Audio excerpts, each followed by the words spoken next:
Bihar public service commission के auditor परीक्षा में मैंने 84th रैंक लाया है। और ये मैंने सेल्फ स्टडी से ही किया है।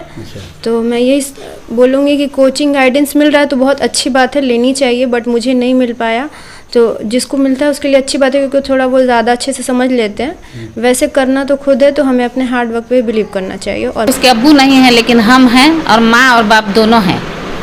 यही सोच के हम अपनी बेटी को पढ़ाएं ताकि मेरी बेटी जो है। इतना बड़ा गांव है, कोई अभी नहीं इस इतना मतलब बढ़िया कोई रिजल्ट नहीं लाया था।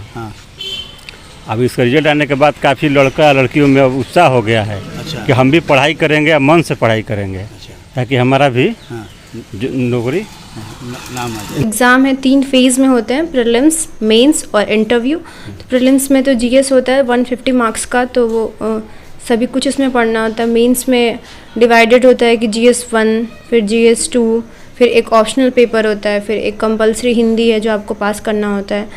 तो ऐसे करके वो तैयारी करनी होती है। फिर इंटरव्यू 120 मार्क्स का होता है, उसकी अलग से प्रिपरेशन करनी होती है। तो तीनों मिला के कंबाइंड अच्छे से कर रहे हो तो हो जाएगा सिलेक्शन। कि आप कोई भी अगर आपके लाइफ में चैलेंज आता है तो हमें उससे बिल्कुल घबराना नहीं चाहिए, परेशान नहीं होना चाहिए। हमें उस चैलेंज को फेस करते हुए लाइफ में आगे बढ़ना चाहिए और डीमोटिवेट नहीं होना चाहिए। हमें से मोटिवेट होकर आगे बढ़ना चाहिए और अपने लक्ष्य पे ध्यान देना चाहिए। लेकिन जब इस एग्ज़ाम की प्रिपरेशन की हो तो मैं मिनिमम 8 घंटे तो पढ़ती ही थी। अच्छा। हाँ, सुबह या शाम? मैं इसको फेज़ में डिवाइड करके पढ़ती थी। सुबह शिफ्ट के टाइम 4 घंटे पढ़ लिए, शाम में 4 घंटे पढ़ लिए, ऐसे करके पढ़ती थी। कब सोती थी आप? मैं जल्दी 11-12 तक सो जाती थी। आज मैं बिहार के बक्सर जिला के किनारे गंगा तट पे आबाद सारिमपुर उर्फ सारीपुर के नाम से मशहूर एक पठानों का गांव है। इस गांव खसूसियत ये थी कि आज से 40 साल पहले हर घर में बैलगाड़ी हुआ करता था और यहीं से लोगों का कारोबार और काम सब कुछ चलता था। उसी गांव में फिल्म इंडस्ट्री के मशहूर नाजिर हुसैन, वज़ीर अंसारी IPS और डॉक्टर मुख्तार अहमद अंसारी आदि के कुंवर इनुस खां के गांव की रहने वाली एक लड़की, इसकी शादी सारिमपुर हुई थी, सारीपुर में हुई थी, और उसकी बेटी आज कामयाब हुई है बिहार पब्लिक सर्विस कमीशन। मैं यहाँ आज आया हूँ सिर्फ ये जानने के लिए, और लड़कियों को मौका मिलता है आगे बढ़ने के लिए, कैसे वो आगे बढ़ती हैं। मैं खुद इनकी माँ से जानना चाहता हूँ कि आपका नाम क्या है और कैसे इतना बड़ा आप काम करने का फ़ैसला किया। बहुत बहुत शुक्रिया, बहुत बहुत शुक्रिया। मेरा नाम रुखसाना बेगम है। आपने इतना बड़ा फैसला लिया पढ़ाने का, कैसे किया आपने?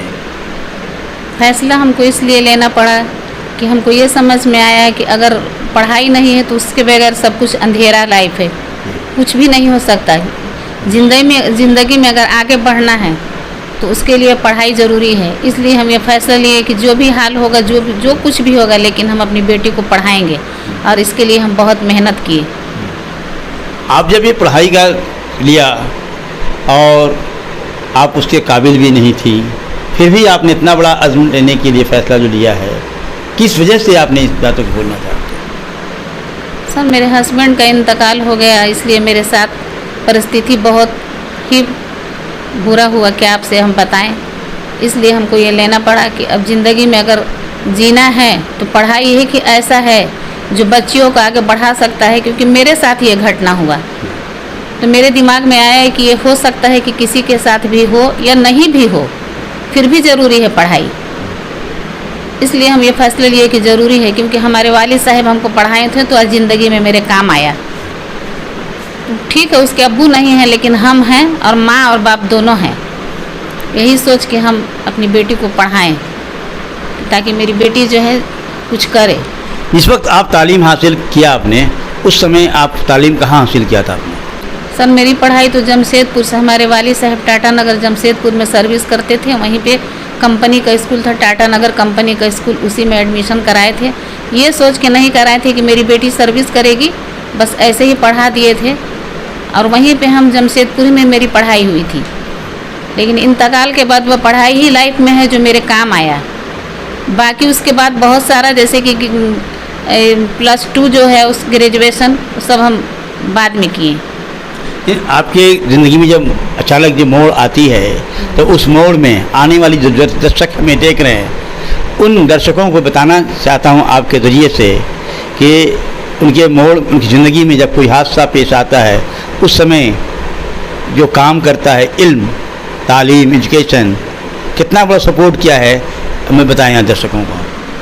सब दर्शकों को मैं यही कहना चाहूँगी कि इल्म बहुत ज़रूरी है, इसके बगैर बिल्कुल अंधेरा है। इल्म इतना ज़रूरी है जैसे ज़िंदगी में खाना जीने के लिए ज़रूरी है, वैसे ही इल्म ज़रूरी है। अगर आपको तालीम नहीं मिली होती तो आज तो बेघर हो गई होती। सर, अगर तालीम नहीं होता तो मैं बता नहीं सकती कि मेरे साथ क्या होता, इसलिए कि ऊपर वाला तो हो ही चुका था। लेकिन इल्म ही की एक ऐसा रोशनी है कि जिससे ज़िंदगी में रोशनी खुद मेरे अंदर भी आया, मेरे अंदर आया कि मैं भी नौकरी करने लगी और बेटी को भी आज इस लायक है। इस इल्म की ही रोशनी है, ये बहुत ज़रूरी है, खास करके समाज के लिए। मुस्लिम समाज जो है, हम लोगों का जो समाज है, बहुत पीछे है। इल्म को लोग बिल्कुल कुछ सोचते ही समझते नहीं है। बस उन लोग का मन में ये है कि बेटी पढ़ के क्या करेगी। ये बिल्कुल नहीं सर होना चाहिए। बेटी बेटा में कोई फ़र्क नहीं है। भले बेटी सर्विस नहीं करे, फिर भी इल्म ज़रूरी है। इल्म के बगैर दुनिया बिल्कुल अंधेरा है। क्या पढ़ाई के बगैर कुछ भी नहीं है। कमसारो बार की लड़कियों को, औरतों को आपकी जैसी महिला क्या संदेश देना चाहती है? कमसारो बार की सारी महिलाओं को मैं यही देना चाहती हूँ कि बेटियों को पढ़ाइए। कमसार उसिया गांव एक मशहूर गांव है कमसारो बार का। अब मैं आपने का संदेश सुना कि अपनी बेटियों को खूब पढ़ाएं। ज़िंदगी में जो वाक़या पेश हुआ, ज़माने के उस उम्र में इनके शौहर का इंतकाल हो गया। अगर इनके पास तालीम नहीं होता तो आज क्या हाल होता, इसका कोई ठिकाना नहीं है। और उस तालीम का नतीजा है कि अपनी कोख से बच्ची जो जन्म दिया, आज बिहार पब्लिक सर्विस कमीशन बच्ची वो कामयाब हुई है। मैं इनके ज़रिए से समाज के उन तमाम लोगों को दावत देता हूं कि आप अपनी बच्चियों को ज़रूर पढ़ाएं। मैं इस वक्त बिहार पब्लिक सर्विस कमीशन में एक मुस्लिम बच्ची, इसका नाम अर्शी है। अर्श आसमान, आसमान से टपकने वाली बच्ची और समाज को एक बड़ा संदेश देने वाली बच्ची। अर्शी से बात हो रही है, जिसके वालिद मोहतरम बचपन में ही उनका देहांत हो चुका था। लेकिन माँ, जो पढ़ी लिखी माँ थी, इस माँ ने फैसला किया कि मैं बच्ची को पढ़ाऊँगी, और पढ़ा करके आज पब्लिक सर्विस कमीशन में के इम्तहान को कामयाबी हासिल की है। मैं इसी गर्ज से आज आया हूँ और जानने के लिए कि बच्ची, तुम्हारा नाम तो अर्शी है, तुम आसमान से उतरी हुई हो। ये बताओ कि तुमने तालीम का आगाज़ कहाँ से किया था? यस सर, मेरा नाम अर्शी खान है और मैंने अपनी 10th तक की एजुकेशन यहीं के गवर्नमेंट स्कूल से ही की है, बक्सर के रासमपुर से बालिका उच्च विद्यालय से। उसके बाद मैंने ये डिसाइड किया कि मुझे आगे करियर में अच्छा करना है, कुछ करना है। तो सोचा किसी यूनिवर्सिटी में अच्छे जाके एडमिशन लेते हैं ताकि अच्छे से पढ़ के आगे कुछ मैं कर सकूँ। तो इसलिए मैंने AMU का एंट्रेंस दिया, फिर मैंने क्वालिफाई किया। तो मैंने अपने +2 ग्रेजुएशन और MBA AMU अलीगढ़ मुस्लिम यूनिवर्सिटी अलीगढ़ से किया है। आपने गवर्नमेंट स्कूल जो यहाँ की है उससे तालीम हासिल करने के बाद जब AMU गई तो आपको परेशानी नहीं हुई? हाँ, तो स्टार्टिंग में तो बहुत ही परेशानी होती है, क्योंकि आप बिल्कुल लैंग्वेज चेंज होता है। यहाँ मैं हिंदी मीडियम से पढ़ के गई थी, वहाँ इंग्लिश मीडियम था, तो प्रॉब्लम तो होती है। बट धीरे धीरे मैंने फिर बहुत ही मेहनत किया तो वो फिर सही हो गया और मैंने अच्छा परफॉर्म किया। बाद में अच्छे मार्क्स आने लगे, अच्छा करने लगी मैं।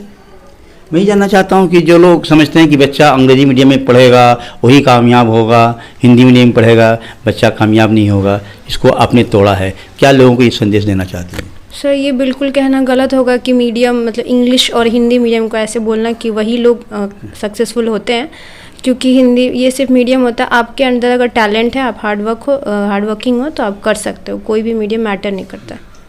आपने जो इम्तहान पास किया है बिहार पब्लिक सर्विस कमीशन, इसमें रैंक क्या था, किस तरह बच्चे तैयारी करेंगे ताकि उनको कामयाबी मिलेगी?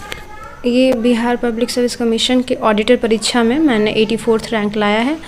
और ये मैंने सेल्फ स्टडी से ही किया है। तो मैं यही बोलूँगी कि कोचिंग गाइडेंस मिल रहा है तो बहुत अच्छी बात है, लेनी चाहिए, बट मुझे नहीं मिल पाया। तो जिसको मिलता है उसके लिए अच्छी बात है, क्योंकि थोड़ा बहुत ज़्यादा अच्छे से समझ लेते हैं। वैसे करना तो खुद है, तो हमें अपने हार्ड वर्क पे बिलीव करना चाहिए और मेहनत करनी चाहिए। इस परीक्षा में कितने विषय होते हैं, कैसे कामयाबी मिल सकती है, ताकि और बच्चों को आप कैसे गाइड करेंगे? ये जो एग्ज़ाम है 3 फेज़ में होते हैं, प्रीलिम्स, मेंस और इंटरव्यू। तो प्रीलिम्स में तो जीएस होता है 150 मार्क्स का, तो वो सभी कुछ उसमें पढ़ना होता है। मेंस में डिवाइडेड होता है कि जीएस 1, फिर जीएस 2, फिर एक ऑप्शनल पेपर होता है, फिर एक कंपलसरी हिंदी है जो आपको पास करना होता है। तो ऐसे करके वो तैयारी करनी होती है। फिर इंटरव्यू 120 मार्क्स का होता है, उसकी अलग से प्रिपरेशन करनी होती है। तो तीनों मिला के कंबाइंड अच्छे से कर रहे हो तो हो जाएगा सिलेक्शन। इस इम्तहान की तैयारी के लिए आपने कोचिंग का इस्तेमाल किया या घर पे रह के स्टडी किया? मैंने खुद से सेल्फ स्टडी घर पे ही रह के पढ़ा है जी। तो आप जैसी बच्चियां जो घर पे रह के पढ़ी हैं, आमतौर पर बच्चियां जो हैं, उनको आप संदेश क्या देना चाहती हैं? मैं यही संदेश दूंगी कि आप पढ़िए। ज़रूरी नहीं है कि आप किसी बड़े कोचिंग में जाइए, दिल्ली जाइए, कोई भी बड़े इंस्टीट्यूट में एडमिशन लीजिए तभी आप प्रिपरेशन कुछ कर सकते हो। यूपीएससी या बीपीएससी जो भी एग्ज़ाम देना आप चाहते हैं, आप घर पे रह के अपने फैमिली के साथ रह के अच्छे से आप पढ़ सकते हो और अच्छा कर सकते हो। आपकी तालीम में आपका माँ का कितना बड़ा कंट्रीब्यूशन था? मेरी मम्मी का ही पूरा कंट्रीब्यूशन है, कि उनका ही ये पूरा मतलब ड्रीम है मेरे साथ सब कुछ, कि हाँ तुम अच्छा करोगी। उनकी वजह से ही जो भी हूँ मैं आज हूँ। तो उनका पूरा 100% ही उनका कंट्रीब्यूशन है मेरे सक्सेस में। आपके सर पे वालिद साहब का साया नहीं था, ऐसे हालात में आप अपनी और बच्चियों को क्या संदेश देना चाहते हैं? मैं ये संदेश ये देना चाहूँगी कि आप कोई भी अगर आपके लाइफ में चैलेंज आता है तो हमें उससे बिल्कुल घबराना नहीं चाहिए, परेशान नहीं होना चाहिए। हमें उस चैलेंज को फेस करते हुए लाइफ में आगे बढ़ना चाहिए और डीमोटिवेट नहीं होना चाहिए। हमें से मोटिवेट होकर आगे बढ़ना चाहिए और अपने लक्ष्य पे ध्यान देना चाहिए। आपकी ज़िंदगी में सबसे बड़ा चैलेंज था किसी भी बच्ची का या बच्चे का, वालिद मोहतरम का, लेकिन आपके ऊपर सर साया नहीं था। उस हालात में आपने कैसे फेस किया और अपने आने वाले छोटे लोगों को और दुनिया को संदेश क्या देना चाहती हैं? जी, मेरे वालिद नहीं थे तो ये मेरे लिए एक चैलेंज तो था, बट ये था कि हाँ मोटिवेशन था कि अगर मुझसे साथ वो ऐसा नहीं होता तो शायद मैं आज यहाँ इस मुकाम पे नहीं होती, क्योंकि मैं उससे और मोटिवेट हुई और लाइफ में और अच्छा की हूँ। तो ये एक अच्छा पॉइंट था मेरे। तो और लोगों को क्या संदेश देना? और लोगों को ये संदेश देना कि आप अपनी लाइफ में घबराइए मत। अगर ऐसा जैसे मेरे साथ हुआ, मेरे अब्बू नहीं थे, अगर ऐसा किसी के साथ है तो वो परेशान ना हो, घबराए नहीं। आप उसको एक मोटिवेशन की तरह देखें कि कोई बात नहीं, मैं मतलब मेरे अब्बू नहीं है फिर भी मुझे अच्छा करना है और उनके नाम को रोशन करना है, ऐसा कर सकते।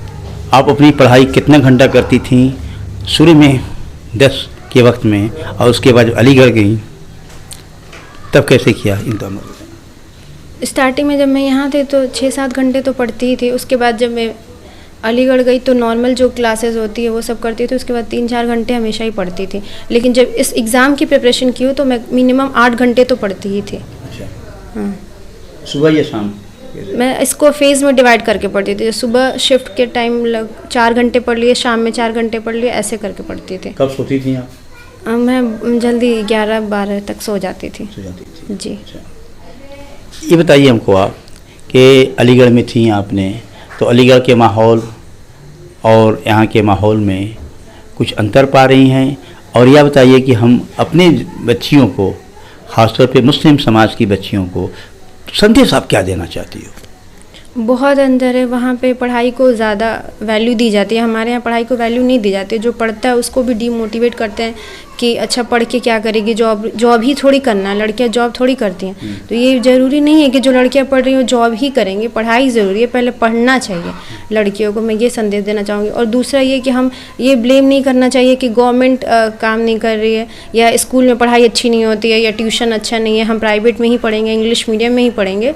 हमें जो मीडियम, जो स्कूल जो जैसे मिल रहा है, जो जितने लेवल पे है, तो हमें उसमें ही पढ़ के अच्छा करना चाहिए, ना कि ब्लेम करना चाहिए कि स्कूल अच्छा नहीं है, टीचर अच्छे नहीं है। तो मैं यही संदेश दूँगी, प्लीज़ आप जो भी आपके पास अवेलेबल स्कूल है तो आप वहाँ अच्छे से पढ़ें और अच्छा करें। यानी बच्चे पढ़ाई पे अधिक ध्यान दें। हाँ, अधिक ध्यान दें, ना कि ये सब सोचने पे कि गवर्नमेंट काम नहीं कर रही है, या स्कूल अच्छे नहीं है, या ये फैसिलिटी अवेलेबल नहीं, ये सब ना ध्यान दें कि आप जो है आप उसी स्कूल में अच्छे से पढ़ें और अच्छा करें।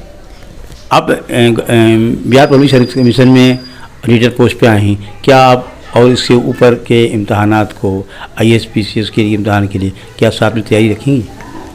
जी सॉरी जी, मैं बताना पूछना चाहता हूँ कि जो अभी जो बिहार पब्लिक सर्विस कमीशन का ये इम्तहान जो पास किया है, इसके और भी उच्च इम्तहान होते हैं, उसको क्या फेस करेंगी आप? जी जी, इंशाल्लाह मैं पूरी कोशिश करूँगी कि मैं और अच्छा करूँ, बेहतर करूँ, ताकि मैं अपने पूरे गांव, डिस्ट्रिक्ट और पूरे बिहार का नाम रोशन करूँ। मैं पूरी मेहनत करूँगी और आगे मेरा ये प्लान भी है कि मैं आगे और अच्छा करूँ और बड़े एग्ज़ाम को क्रैक करूँ। ख़ास तौर पे कमसार की बच्चियों को आप संदेश क्या देना चाहते हैं? कमसार के बच्चों को यही है कि आप पढ़िए, आप अच्छे मतलब पढ़ाई पे ही ध्यान दीजिए, पढ़िए। सोसाइटी अगर आपको रोक रही है कि नहीं पढ़ना है, स्कूल नहीं जाना या कोई, तो उन सब का ना सुने, आप अपना पढ़े और अपने फैमिली का सपोर्ट लेके आराम से पढ़े, दूसरों की बातें ना सुने। आमतौर पे लोग सरकार की शिकायत करते हैं कि सरकार हमारी सहायता नहीं कर रही है, ऐसे लोगों को आप क्या संदेश देना चाहती हैं? मैं यही संदेश देना चाहूँगी वैसे लोगों को कि हम सरकार को ब्लेम नहीं, हमें सरकार को ब्लेम नहीं करना चाहिए, हमें मेहनत करनी चाहिए, एडमिनिस्ट्रेशन में काम करना चाहिए, ताकि उस पोस्ट पे बैठ के हम लोगों की सेवा कर सकें। और उस पोस्ट पे हम रहेंगे तो हम बहुत लोगों की सेवा कर सकते हैं और इससे बहुत लोगों का भला होगा। तो हमें वो करना चाहिए, ना कि हम गवर्नमेंट को ही ब्लेम करें, क्योंकि ये हमारी भी तो रिस्पॉन्सिबिलिटी एज अ नागरिक कि हम लोगों की सेवा करें, तो ये करना चाहिए। आरसी खान से बात हो रही थी हमारी, और आपका एक मिशन है कि मैं पढ़ूंगी, अब पढ़ के हासिल भी किया है, और संदेश देना चाहती हैं सभी बच्चियों को कि आप पढ़ाई पे अधिक ध्यान दें, स्कूल पे आप ना ध्यान दें, अपने पढ़ाई पे ध्यान देंगी, मीडियम पे ध्यान न दें। किसी मीडियम में भी रह करके बच्चा कामयाब हो सकता है। G72 न्यूज़ के लिए जावेद बिन अली की ग्राउंड रिपोर्ट। मैं इस वक्त बक्सर ज़िला के सारिमपुर गांव में मौजूद हूँ, और इस गांव में उर्दू मीडियम स्कूल सारिमपुर है। इसी स्कूल की अध्यापिका रुखसाना बेगम की लड़की बिहार पब्लिक सर्विस कमीशन में कामयाब हुई है। यहाँ कुछ बच्चे भी हैं, कुछ लोग भी हैं। मैं इनसे जानना चाहता हूँ कि आपका नाम लेते हुए कि आपकी गांव की बच्ची कामयाब हुई है, आप लोगों को संदेश क्या देना चाहते हैं? मोहम्मद शुएब खान जी, आप गांव के लोगों को क्या संदेश देना चाहते हैं? वही संदेश है कि मान लीजिए इतना बड़ा गांव है, कोई अभी इस इतना मतलब बढ़िया कोई रिजल्ट नहीं लाया था। अब इसका रिजल्ट आने के बाद काफ़ी लड़का लड़कियों में अब उत्साह हो गया है कि हम भी पढ़ाई करेंगे, मन से पढ़ाई करेंगे, ताकि हमारा भी नौकरी नाम आ जाए। इस गांव के भी जी जी। एक बुजुर्ग और भी हैं, इनसे भी जानना चाहता हूँ कि अब लड़कियाँ पास होगी तब क्या सोच रही हैं आप लोग, बुजुर्ग आदमी आप? हम लोग तो यही सोच रहे हैं जी कि हमारे गांव की बच्चा हो या बच्ची हो जी, सब पढ़े बढ़िया से और आगे तरक्की करे, गांव का विकास हो जी, देश का मतलब नाम हो। हम लोग का यही हिसाब है। शुक्रिया।